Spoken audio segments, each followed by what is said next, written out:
Want to explain the previous clip? I'm perplexed. I'm up in arms. I'm Mandela affected, and we're living in an alternate universe where Borealis hits for 59 million damage.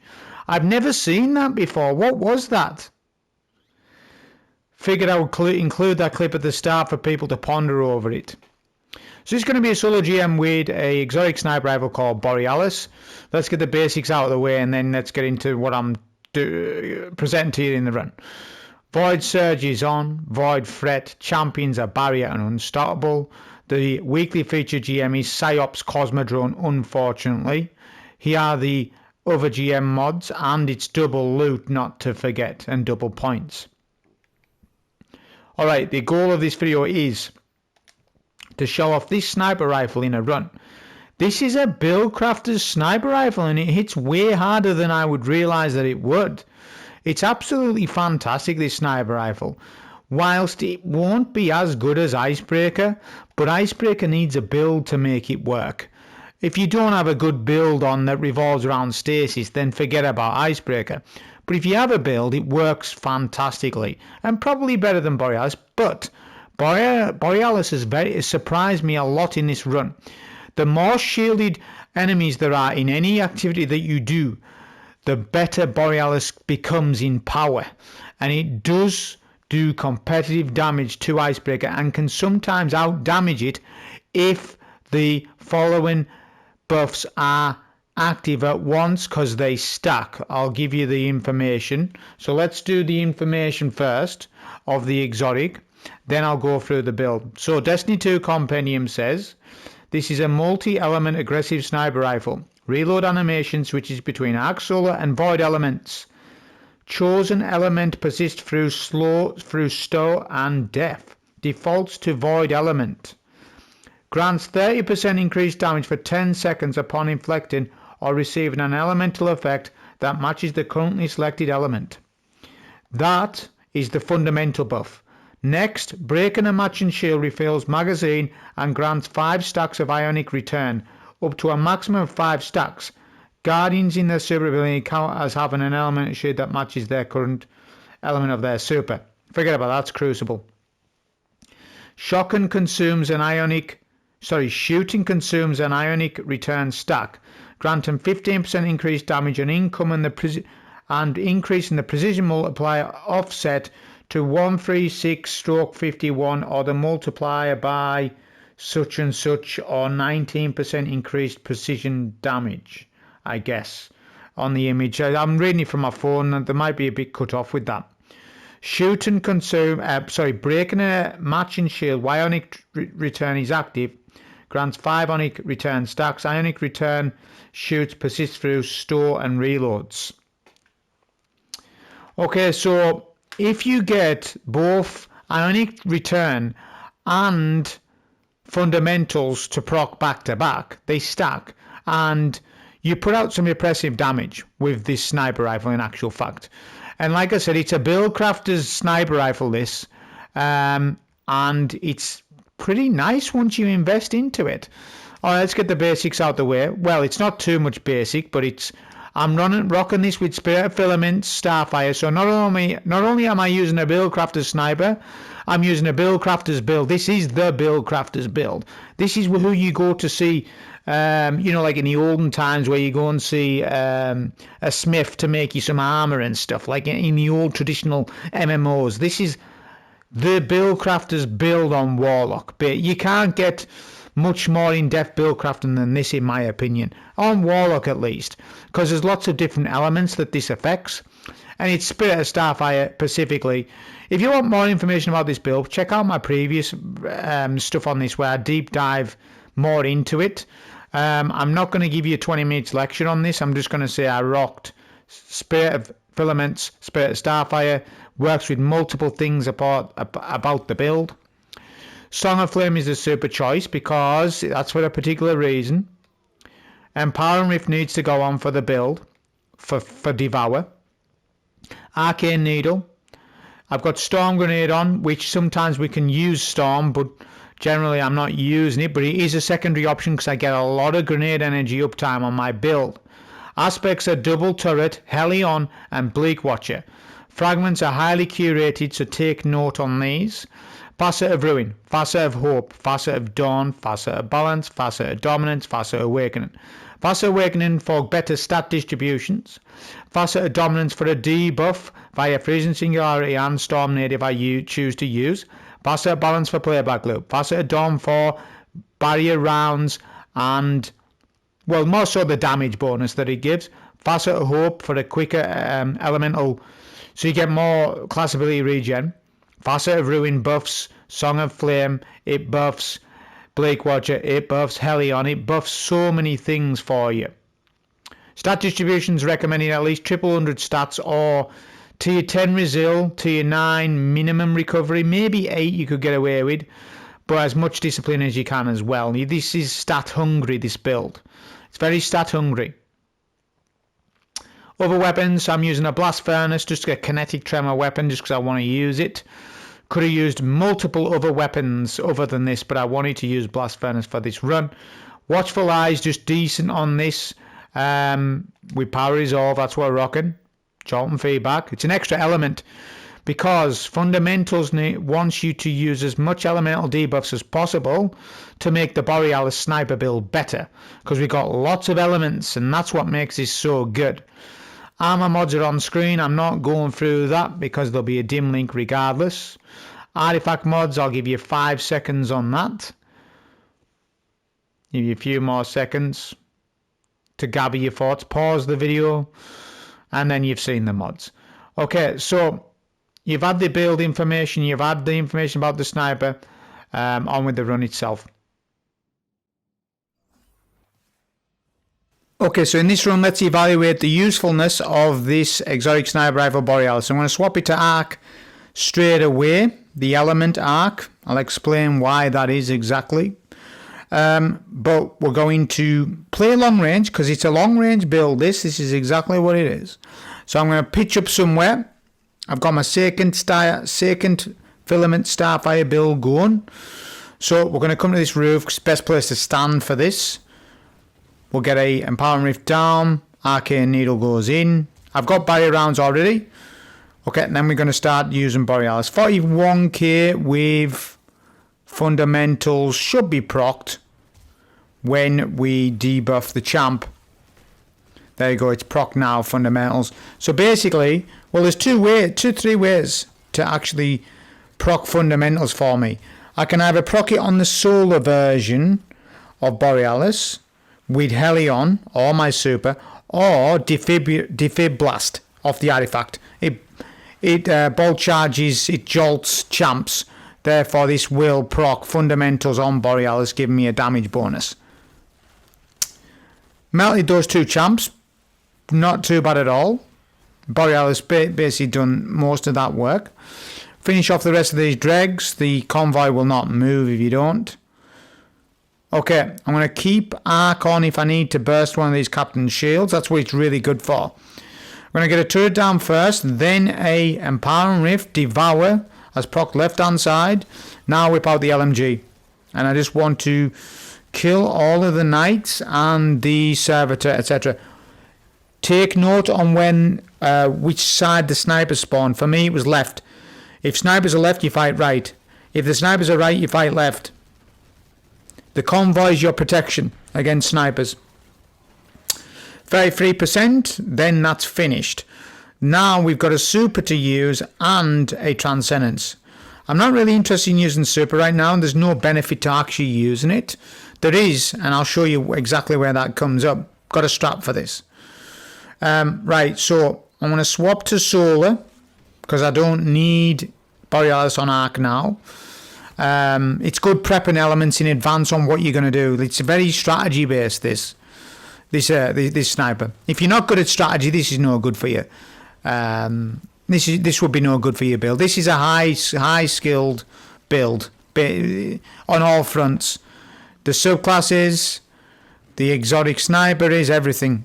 Now a pop Transcendence, we do a third damage to the brig and more. That's good. And we're going to keep getting grenade energy back because the Spirit of Starfire while standing there and Empowering Rift, look. Also gets some overshields from the artifact as well, which is nice. But this is a very good place to fight when you're doing lockdown builds like this. Same for Ball Charge Titan. I would fight here on a Ball Charge Titan, same thing. Alright, I've got another Transcendence to use, but I'm not going to use it because there's no point at this minute, because I need to break the Briggs faceplate. And now what I'm going to do, I've got Fundamentals procced, doing bonus damage. Then I'm going to pop a super. There we go, Fundamentals procs of Song of Flame with Borealis. It does good damage against this Brig, 57 Ks. That's pretty nice. Icebreaker will hit for slightly more than that, but Icebreaker's got a slower rate of fire than Borealis. Borealis is a quicker rate of fire. Not saying Borealis is better, I'm just telling you the information between the two, because they're similar weapon type. But the thing about Borealis is, it doesn't rely on stasis, Icebreaker does. But Borealis relies on a lot of elemental debuffs as well, so they're both heavy on buildcraft and both snipers. Whereas New Land Beyond isn't. New Land Beyond's probably better than both of the weapons. Although Icebreaker's better than all of them if you're on Stasis Warlock, but that's only if you're on Stasis Warlock or Stasis Hunter, prismatic wise. But that's very particular, isn't it? Whereas New Land Beyond will work with everything. So I've got a turret down and I use my Helion Rift, Prox Devour. The Rift will be lost, yeah, but it doesn't matter. Main deal is I'm capping this convoy. I'm capping the convoy, which is main thing. They should probably make an exotic there where you can carry your Rift. You use your Rift and then you pick it back up and you use it again. There you go. That's an exotic idea they should do. They probably will do something like that at some point. So we're using the convoy's height to not get hit from the Curse for All. At 83% progress, get off the convoy. This is the new good strat for lockdown builds. This is where you should stand. This is an amazing place to stand. I stand here the entire time. A new strat. Here we go, here's a new strat coming in. It gets better and better, by the way, because I stand here the entire time. It's very good for my build. See, my build, if you're very mobile with my build, you're going to suffer a little bit because of it. However, if you lock down a zone, you get massive benefits. More stasis turrets, more transcendence grenades. Yeah? Being able to just lock down with more ability energy is really good. Now I've got Ionic Return times 5. That's 5 buffed Ionic Return Borealis shots. Okay, Shrieker goes down. The second Shrieker cannot see me. This is good. This is positioning to its finest. We're standing in a very particular way so that the Shrieker can't really hit me so much. Now look at what we're doing here. Well, we've got a Transcendence popped. Yeah, and there would be a lamppost there. I hate that. We'll get rid of the Shrieker though, because he's very threatening. We get rid of the Shrieker. Unstop is just about dead, and all the ads are dead as well. We've spawn killed everything. This is a good spot to stand. Look at this Transcendence nade just in time. Just in time. Okay, then we get another Stasis turret down and another Rift, and then look at what Borealis ends up doing here. Watch this footage. So we've got one barrier. We need to reload. Defib Blast will proc fundamentals, and it has done that. Look. Stun the barrier champs. I'll use a bit of LMG now, and I need to pop super because the Storm Caller enemy has used a super on me, so I need to counter him. Yeah, then we go in with the super. We've still got fundamentals procced. So Borealis is doing extra damage for me. I'm low on ammo though, I've spammed it. And then we use a super to finish up the Stormcaller and the champs. Look at how nice that was. All nice and confined in one area with very little movement in terms of mobility moving around the map. That was more precise movement in a small area and taking advantage of a small area to group adds up nicely. That's really good zone, that. It's nice that. It speeds this up. That speeds it up. That starting section. Borealis performed very well for me in that tight-knit corner, and it dealt with the champs very nicely. It's very powerful against orange bars. If there's shielded orange bars in any activity that you're playing, and whatever shield, it doesn't matter what shield they are, as long as they're not strong on stasis, then Borealis is very strong on getting a shield break, getting a reload, then melting the orange bar. This GM This is GM. So orange bars, these are the tankiest orange bars in the game, technically. So we're judging it on that basis. Alright, so we popped a rift in middle, but I'm going to come back up here because I know it's better up here overall. Just in case I get a drain bane or something, etc. So there's 2 waves of Arc Knights. Look at that, we get our shield. Look at that 122k. That's higher than Icebreaker's damage, that. Because of Ionic Return. Higher damage against shielded targets. Icebreaker's weakness is shielded targets. Not very good against shield targets. Because it's just a solar weapon. Yeah? It's not got... I mean, it's good against solar shields, yeah. But then what about arc shields? Right? What about void shields? Again, though, it all depends on the activity that you're doing and whether the shield's in there in the first place. We're doing good damage there. We've solo one cycle to unstop. That's nice. That's good. With Wizard, we changed to Solar for the Wizard, but the Wizard is de-aggroed. Now's time to use a super for me. I could use Transcendence or super. I'm going to go super because I don't need my super for ages. So I'll just do that. I've switched to Solar Borealis. Look at damage. You can use it like an Izanagi's pseudo weapon kind of thing where you can, when you're in your super like that, if you want to do a sniper shot, then some super ability damage, you can sort of mix and match. It's nice. And it's nice that Song of Flame gives it the buff. A lot of shields in this. That's what gave me the idea. If there was no shields in this GM, I would not use Borealis. No. Probably not. The fact there's a lot of shields in this, Borealis' power has gone up. Same for Hardlight and same for the GL. What's the GL's name? The GL has fundamentals as well. What's the damn GL? I forgot the name of it. It's not very good though. It can't be that good because I forgot the name of it. You know, the GL that you can swap elements from. You've got that one, you've got Hardlight, and you've got Borealis. Borealis is nice. Hardlight's very good in the game at the minute.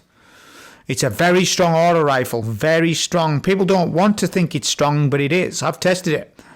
I've done a whole host of tests this season, and that test impressed me.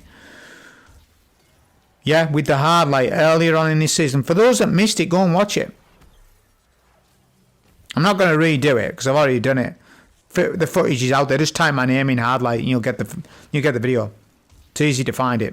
I want to use a Transcendence here for the second unstop.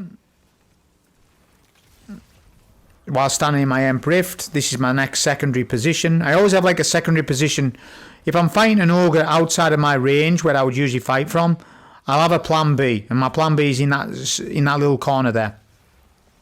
Get rid of this Shock Bane. Now we've cleared out all knights, that's good, and now the wizard. Get a turret down for him because we can spam my abilities. So sometimes you can mess up on this bit. Well, not mess up, but you can spam more abilities and not get punished for it because you get your abilities that much. With this, it's more ability spam than Rhyme Cone Rhyment. It's more spam than that one because Rhyme Cone Rhyment revolves around you having Devour with Bleak Watcher. Whereas my build has Devour, Bleak Watcher and Helion. Not saying that this is outright better than Rhyme Cone Rhyment, but it's more spammy. It's more ability spam, yes. Because there's more at play. With my build, it's far more layered than Rhyme Cone Rhyment. Rhyme Cone Rhyment is, to my mind, a very basic build to me. Because I've used it loads. I know exactly how it works and it's very good. Of course it is. One of the best builds in the game. It's probably top 3. Rhyme Code. But we get tired of Rhyme Code. Can't use that for 12 years. Need to use other things. Can't just stick on the same build. That's how you degrade yourself. Don't degrade yourself too much. Devour there. It is proc left hand side. I got weak at the doorway. Phase 3 I fight at the doorway because adds TP, they teleport. Every time. So I can't be bothered with that today with the adds teleporting. So I'm going to fight from the doorway. It has its benefits. It also has its cons. The con is that the doorway is kind of a death trap. But because we got those rifts and we got transcendences, I can take advantage a little bit. Nice for deleting knights. Fantastic for deleting arc knights. I'm going to use a super here. Super the wizard phase, definitely, because you want to actually work towards your next super anyways for boss. So best time to use it now, and you can farm a next Song of Flame off barriers. So the best time to run Song of Flame is now, to use it now. That was a good use, good pop, not bad. Back to entrance. Get another Bleak Watcher down. Ionic Return ×5. We've got ×5 buffed shots. There's still a Solar Wizard up. We'll get a shield break. We get weak. I'm starting to overcommit to damage slightly. That's the disadvantage to fighting at the entrance, is you can get weak like that. So you've got to pace yourself correctly. Look at this melt. Nice melt. That was fundamentals and Ionic Return stacking together. Yeah? There's the clip. Clip it. What was that? 21 minutes to 21:10. That's the clip of the double buff together. And melt the barrier champ before he shields. Yeah? Again, more shields in an activity, the better this. Imagine, let's fairy craft for a minute. Imagine a GM had a shield for every enemy. Imagine there was some weird mechanic next season where every enemy is shielded. If that was the case, the power creep for Borealis would go up. It would power creep other weapons. Same for Hardlight, it would power creep other weapons because it's based around shields. However, if there's no shields, no buff. I think they should just buff the amount of shields we have in endgame like they used to. Shields used to play much more of a big deal in GMs, in endgame content.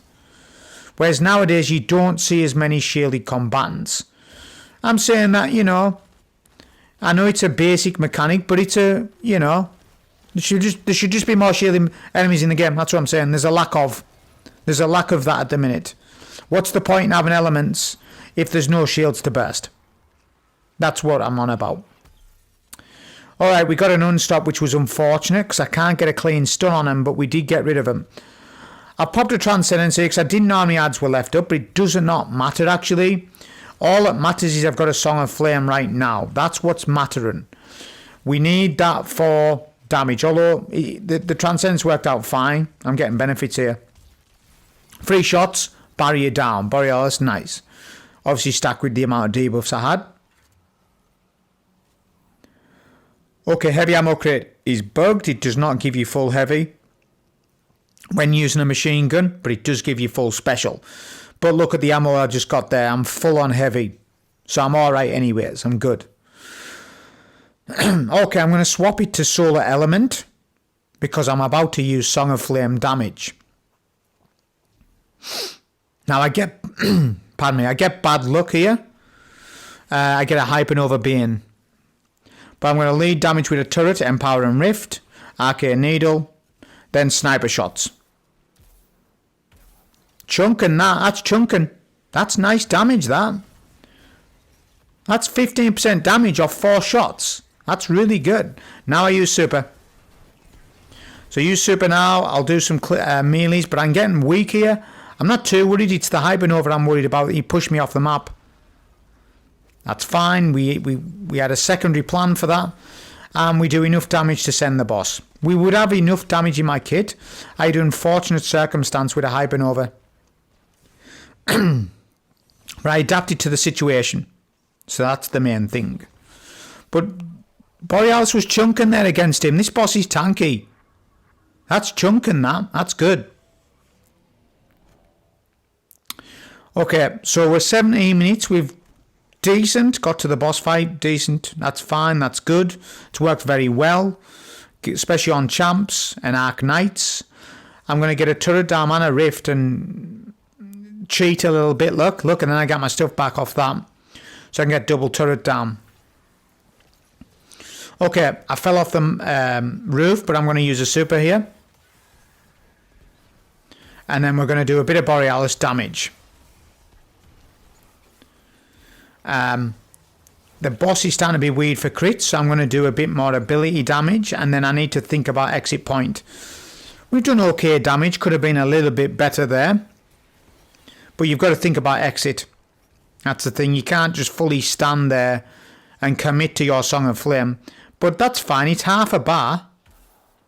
And we have plenty of ammo to deal damage to him from here. So when he puts up his barrier shield, Borealis will pierce that because it's sniper rounds. Barrier sniper. Okay, wizard in mid. Ionic return ×4. Nice. So we've got 3 buffed shots. But no fundamental procced.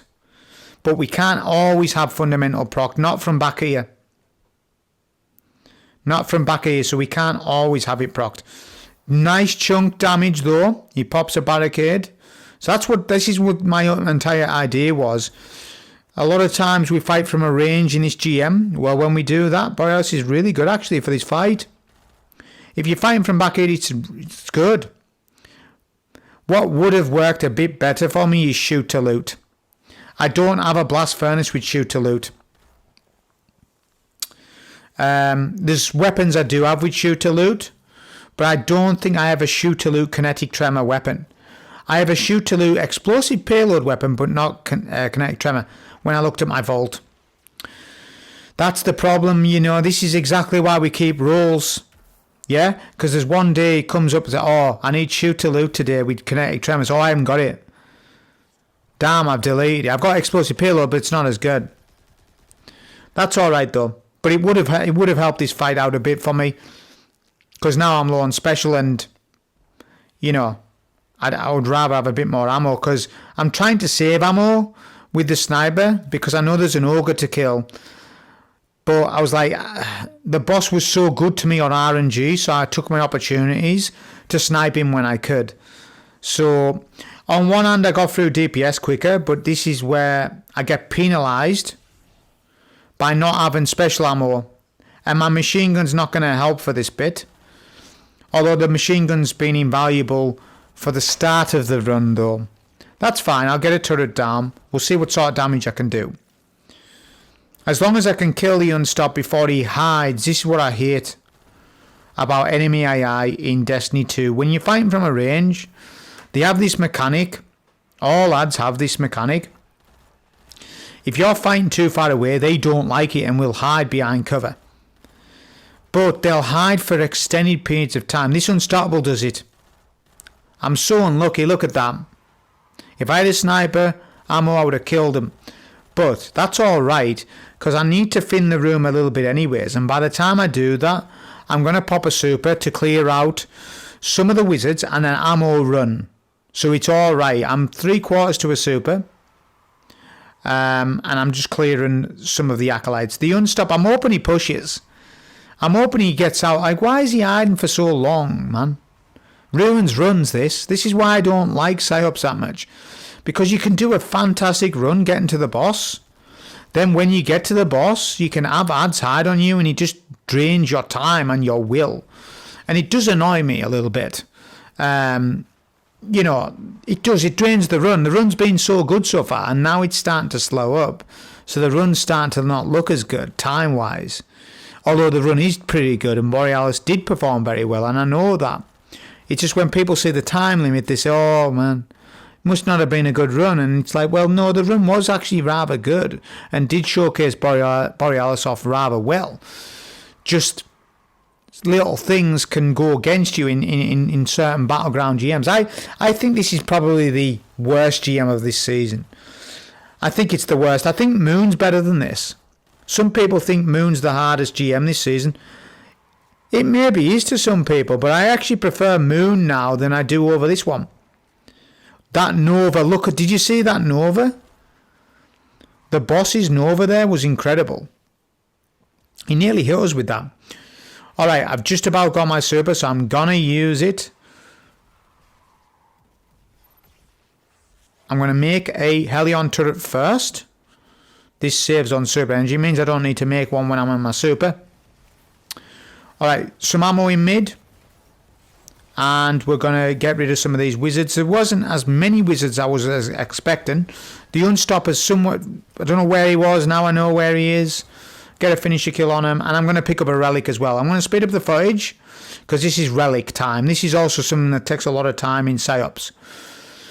The tips for you on this class, listen to them.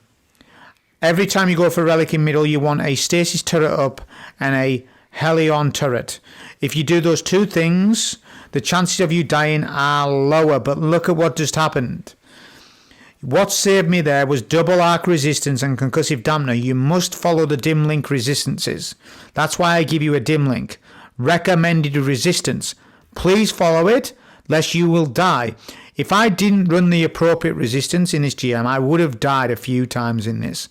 Just because I felt rather slow on Warlock today, I don't know why. My movement felt rather slow. I think because I've been playing a lot of Titan. That happens, it's a side effect. When you play Titan, or even Hunter to a degree, like on Ascension, with amplified spam, when you go back on a Warlock, and there isn't much amplification in your build, you sometimes have this side effect where you feel very slow on a Warlock. Do it. Do the test. Play on Titan, Arc Titan, or maybe Ascension Hunter for a week. Then go on Warlock, that's non-amplification, with no speed booster, and you'll feel really slow on Warlock. Like, damn, I feel like I got lead boots on today. That's what it feels like a little bit. I feel really slow. Especially when Relic pick up. Like, look at that. I'm getting weak every time. On Titan, I don't get that weak because I'm just that much quicker on Titan to pick up the Relic. So that's actually negative points against Warlock in this GM. Is it's rather slow at picking Relic up. I mean, yes, we've got Getaway Artist to get an amplification proc easy. That is there. But I didn't want to use Getaway Artist because there's a weakness to that. I'm not telling you what the weakness is. You'll have to work it out yourself. I'll ask you, what's the weakness to Getaway Artist in this boss fight? What's his name? All Naft Light Cleanser. I want you to tell me why I did not use Getaway Artist in this run. I want you to answer the question. You should know the answer. If you don't know the answer, ponder it. I'm not telling you it. Players will know why I haven't ran it in this boss fight. Some players won't. But yeah, it's no good. Getaway Artist is no good in this boss fight. It's good at getting up to the boss fight. It's fantastic. Unbelievable. Unreal for the Arc Shields. Getaway Artist is OP. Now the boss is making me fed up. Look, it's his own fault. I counter boss with Bottle Pop. The boss was taking ages to see me. So you know what? I'm going to counter you. I'm going to punish you. Look, he's come out from cover. He's like, oh no, the Guardian's popped the bottle. I best get myself out of cover. He's fed up of me. I was fed up of him. I was fed up of him hiding. I was like, yep, I'm popping a super bottle. I get super intellect now. Increased super intellect. Because I've done it as a counter to the guy's laziness. All Naft Light Cleanser. He's something. He's very lazy, this Guardian, this Hive Guardian. He's got a bit of a laziness problem. Look, he's popping super behind cover. Why? It's not an effective super, that. If he had good AI, he would come to me, one-on-one duel, in 1v1 Bannerfall, and we would play a PvP match and sort out our differences. But he just knows how to pop super from there. He doesn't know how to push up. Barricade goes in. That's the best thing that he can do. I'm going to use super to finish boss off and to collect a bit of ammo. Yeah, shooter loot would have massively gained. I would have got massive benefits off shooter loot in this run. It's alright though. I'm still happy with the run actually because I showcased Borealis off really well. I need a shooter loot. Blast Furnace, and I need a shooter loot Hung Jury with Kinetic Tremors, but those rolls aren't dropping for me and I cannot be bothered to farm damn Onslaught because it's an old activity and we've got a lot of farming to do for Edge of Fate. Last thing I want to do is be farming more weapons on top of everything else I've got to do. It just annoys me a little bit. You know, this is why I like crafting. This is why I prefer crafting. I want the sandbox at my fingertips at all times because I need it. I need niche things. And if I can't craft a weapon, it means I'm stocking my vault up to 706 with all different rolls that I might need on a random day on the 10th of August because I didn't have the roll and I deleted it in June. And it's annoying because I remember all this stuff. And that is exactly why crafting was a good thing and you lot had to go and ruin it. That's you lot fault. I like crafting. I never once complained about it. I got a lot of views. My YouTube shorts was fantastic for crafting. I was doing shorts then. I was doing short format content, 60-second craft videos. I was doing long format craft videos, telling people exactly how to craft things. I was a king of craft videos. I love doing them. It's a shame. It's a damn shame, because Bungie would have carried on with crafting. It was you lot that changed their minds. They didn't change their mind. The player engagement rates changed their mind and said, oh, we can't have this. Everyone's getting God rolls too easy. I can understand for PvP that being an issue, that players getting God rolls. Oh, look at that Nova. Now you're telling me I have good luck? Did you see how good that Nova bomb was there? Here's me just complaining. I'm complaining about enemy AI, and that aspect just had a cracked Nova bomb. That nearly wiped me. That is the best Nova bomb I have ever seen aspects do. That is the best Nova bomb ever. I can't believe how good it was. So I'm actually glad that the aspects I'm glad that the AI wasn't even like better than what it is now. The AI on these are quite cracked. They nearly killed me there with that Nova. That was crazy. Never seen anything like it. Relic pickup, same thing, same rules apply. On double relic, it's easier than single relic. Reason being is cause it's left hand side, right hand side relic pickup. Never go for right hand side relic pickup, only left. Don't need right. Why would you need right when there's left? Go to left every time, simplify your life, and then just keep doing what I'm doing here. Now you don't need turret and you don't need heli on up. You can see it's actually rather easier. So as the speeds go along, it gets easier and easier as time goes on with this.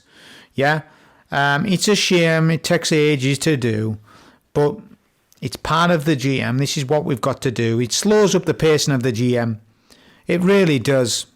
It turns like a 30-minute GM into a 45-minute GM if you're not playing meta, and that's a bit of a problem because that's nearly 50 minutes. That's a long time to play solo. Not for me, because I've done GMs solo in 1 hour 50-minute marks back in the day. But for other players, that's a long time. If they've only got a 3-hour time window after work, and 50 minutes of that 3 hours was them trying to solo a GM and failing, that might ruin their entire evening. What I'm saying to you is, once it gets to 35-40 minutes, it's too long for someone to be soloing. For casuals, it's too long. I think 35 minutes is acceptable. It's an acceptable solo GM time frame for casual players. Anything longer than that, then it's no good for them. You're probably better off just not soloing at all. Get a team. If you've got 3-hour time window after work, if that's what you are, if that's the issues you face, just get a team in. Just LFG it. Use the phone. You don't need to you don't need to be on mic. You don't need to be on the headset. But you can use my video for ad spawn rotations.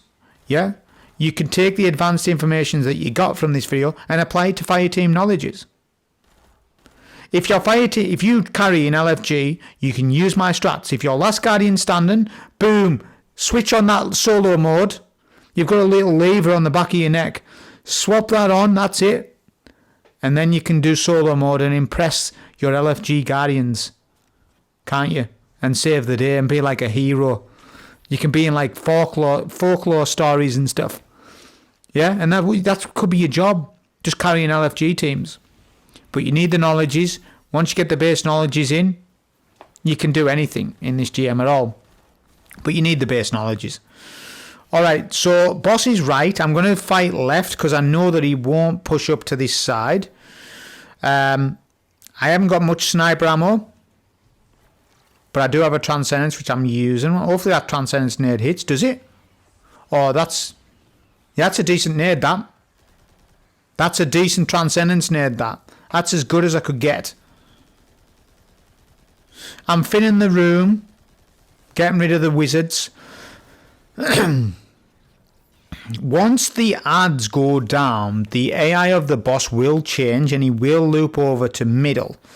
When he's on right, he does loop over to mid or even centre mid once most ads are dead. If there's a lot of ads alive, the boss's AI is more protective. He's more of a protective. He stands in bolsters with his pack. He's like a pack of wolves. That's the best way I can explain this mechanic. Champs share the same mechanic of where when there's more enemies on the field, a boss or champion plays more passive because there's lots of ads up. When you start thinning the ads, the boss and the champions get desperate and they will push you. This is an AI observation ever since 2017 that was learned. This is exact information. Sorry, no, not 2007, 2019 Shadowkeep. They share the same mechanic, the same AI pattern. In terms of when there's lots of ads up, they change. There's a change. Now we get weak here. I overcommitted to damage. I thought I'd devour and I overcommitted. So that was actually a bad thing I did there and I should not have done that. Look, see? Boss is now looped to mid. Like my predictions. Like I told you, he loops to mid. I'm using a Transcendence because I can spam it and I have no need to use it at the minute. I'm setting myself up to finish the boss off. Final phase. I'm going to get him weak enough. I'm doing some nice chunk damage there with Borealis. That's nice. I've got plenty of ammo to finish the boss off with Borealis. I really like Borealis with Song of Flame just because you get that intrinsic buff. It's a little bit faster fire rate than Icebreaker. Whilst it's not objectively stronger than Icebreaker, Borealis is very strong against shielded targets in GMs and things. It does a bit more damage than what you would expect. It's a fun build. It's a Buildcrafter's sniper rifle. That's what it is. Really nice. Like the weapon. Always have done. Especially when it was a PlayStation exclusive. I was in my prime when it was a PlayStation exclusive. Yep. But anyways, that was a solo GM with Borealis. Hope you enjoy. Thank you.